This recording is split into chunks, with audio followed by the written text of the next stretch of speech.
आपके नैनों के हम तारे हैं।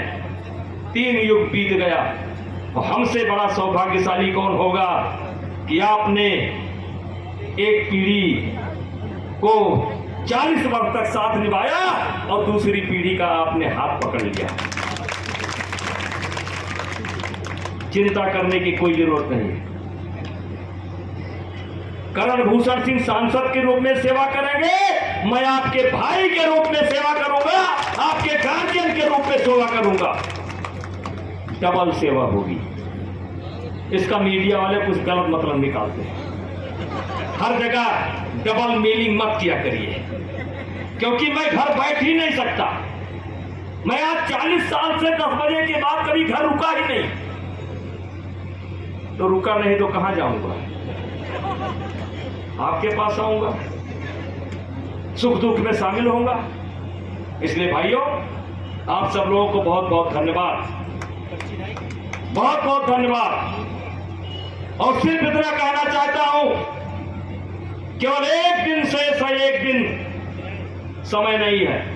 और ये 5 लाख का नारा हमने नहीं दिया है। ये 5 लाख का नारा हमने नहीं दिया है, आपने दिया है। हमने नहीं दिया, आपने दिया, आपने दिया, आपने दिया, सबने दिया। 1.5 लाख पार का भी नारा हमने नहीं दिया। लेकिन हम जानते हैं पहली बार नहीं हुआ है। 33 साल की उम्र में आपने मुझे सांसद बनाया था और मैं आज कर्नलगंज सहित देवी पाटन मंडल की जनता को धन्यवाद देता हूं, जो 40 साल तक लगातार अपने आंख की पुतली की तरह मुझे सजा करके रखा। कहते हैं ऊंचाई पर पहुंचना आसान है, कहते हैं ऊंचाई पर पहुंचना आसान है। माननीय मंत्री जी, ऊंचाई पर टिके रहना बहुत कठिन है। ऊंचाई पर पहुंचना बहुत आसान है, टिके रहना बहुत कठिन है। आज 40 साल से हमें अपने आंख की पुतली की तरह सजा करके देवी पाटन मंडल, अयोध्या मंडल, बस्ती मंडल ने सजा करके रखा है।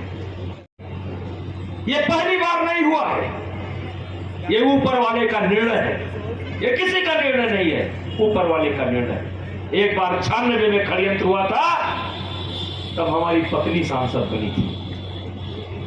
इस बार षड्यंत्र हुआ, 33 साल के उम्र में हम सांसद बने थे और 33 साल के उम्र में आपका भाई करण भूषण सिंह सांसद बनने जा रहा है।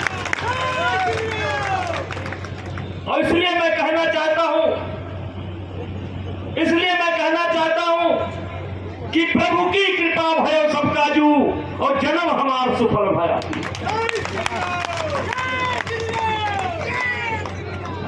और जा पर कृपा राम की होई और ता पर कृपा करे सब कोई। कुछ लोग कहते थे टिकट नहीं मिलेगा, नहीं मिलेगा, नहीं मिलेगा। हमने कहा मिलेगा, मिलेगा, मिलेगा। क्यों मिलेगा? जा पर जाकर सत्य स्नेहू, सोते ही मिले न संदेहू। ये टिकट हमारा थोड़े है, ये कर्नलगंज की जनता का टिकट है। और जनता की जनभावनाओं का अनादर दुनिया में कोई नहीं कर सकता। सुनो भारत भावी प्रबल, बिरख कहो मुनिनाथ, हानि लाभ जीवन मरण जसा बचत सिद्धार्थ। कोई परवाह नहीं है। और इसलिए मेरे भाइयों, 33 साल की उम्र में हम सांसद बने थे। 12 साल का एक युग होता है। और उस दिन मैंने कटरा विधानसभा के अंदर कहा था कि वही है वही जो राम रच राखा, को करी तरक बढ़ावे शाखा। और भाइयों, ये चौपाई मैंने क्यों कही थी कि वही है वही जो राम रच राखा? इसलिए कहा था कि ये जिंदगी रेल की पटरी की तरह नहीं है। ये जिंदगी रेल की पटरी की तरह नहीं है, ये जिंदगी नदी की धारा की तरह है।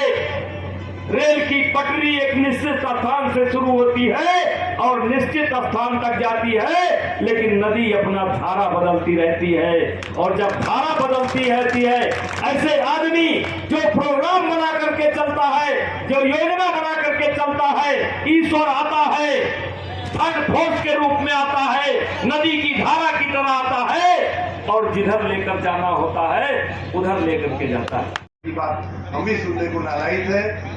एक बात मैं जरूर कहूंगा भाइयों बहनों कि देखिए, जब 5 लाख की बात हो जाती है तो आप ये मत मान लीजिएगा कि हम वोट देने जाए कि नहीं जाए, करण जी तो 5 लाख से जीत ही रहे हैं। सांसद जी का इतना प्रभाव है कि हम घर में भी बैठे रहेंगे तब भी उनका करण जी जो है 5 लाख से नहीं, ऐसा नहीं होता। आपको स्वयं आज देखिए, अब चुनाव का प्रचार का अंतिम कुछ घंटे चल रहे हैं। अब के बाद ये माइक और गाड़ियां बंद हो जाएंगी, आपको फिर 24 घंटे 36 घंटे थोड़ा सा और समय मिलेगा। ऐसे समय में यहाँ बैठे हुए हर नौजवान को, हर महिला को, हर व्यक्ति को सांसद जी बनकर के, नेताजी बन के, करण भूषण जी बन करके आपको घर घर में एक एक वोट निकले, एक एक वोट में प्रचार हो। बाकी कोई चिंता ही नहीं है, यहाँ अभी कोई विरोध नहीं है, कोई विपक्ष नाम की कोई चीज नहीं है, लेकिन लोग घरों से वोट डालने निकले, ये बहुत आवश्यक है। नहीं तो अति आत्मविश्वास में या आलस में बहुत गर्मी पड़ रही है, कौन जाएगा, चलो अपना परिवार मानते हैं।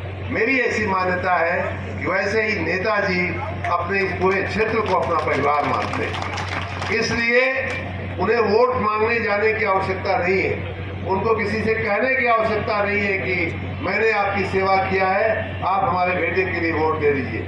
आप लोग स्वयंभू ढंग से करण जी को जिताने के लिए, करण भूषण जी को जिताने के लिए लालायित हैं। पूरी क्षमता के साथ आप लोग उन्हें जिताने के लिए आगे बढ़ रहे हैं। मुझे ऐसा बताया गया कि 4 लाख तो पक्का है, प्रयास जो है 5 लाख का है कि 5 लाख से ज्यादा से की मार्जिन से इस लोकसभा को जीता जाए। और मैं तो यहाँ अपना एक छोटी सी आहुति देने उस यज्ञ में, महायज्ञ में आया हूँ, माननीय नेताजी के सम्मान में, करण भूषण जी के सम्मान में। भी उतना ही योगदान है जितना किसी और नेता का, किसी और मंत्री का भारत सरकार के योगदान, क्योंकि मुझे मालूम है इनकी कितनी नजदीकी है माननीय मोदी जी के साथ, इनकी कितनी नजदीकी है माननीय अमित शाह जी के साथ, जेपी नड्डा जी के साथ। इनकी बातें लोग गंभीरता से सुनते हैं। जब आपका यहाँ का सांसद इतना अनुभव के साथ, इतना प्रचंड जनाधार के साथ, जब ये आपके नेताजी दिल्ली जाते हैं, माननीय प्रधानमंत्री जी, माननीय गृह मंत्री जी से मिलते हैं और कहते हैं कि साहब ये गरीबों के अन्न का सवाल आ रहा है, गरीबों के मकान का सवाल आ रहा है, तो किसी की ताकत नहीं है जो हर जो सब ऊंचे पे ऊंचे से ऊंची कुर्सी में बैठा हुआ मंत्री, प्रधानमंत्री जो है उनकी बात सुनते। करण भूषण सिंह जो पहली बार लोकसभा में जा रहा है, तो हम लोगों की ये इच्छा है, हमारे कर्नलगंज के सभी कार्यकर्ताओं की, जनमानस की ये इच्छा दिखाई पड़ रही है कि इस बार कर्नलगंज का सबसे बड़ा योगदान उनको लोकसभा जाने में होना चाहिए। अब की बार 1.5 लाख पार करना है कर्नलगंज को, 1.5 लाख पार करना। 75,000 से काम चलने वाला नहीं है, क्योंकि अभी जल्दी ही 2 वर्ष पहले कर्नलगंज को ही आजादी नेताजी ने ही दिलाई, ये आप लोगों को पता है। उनके ही आशीर्वाद से, उनके ही नेतृत्व में बहुत लंबे समय से कर्नलगंज की जो दशा और दुर्दशा थी, आपको पूरी जानकारी है। आदरणीय नेताजी के नेतृत्व में वो आजादी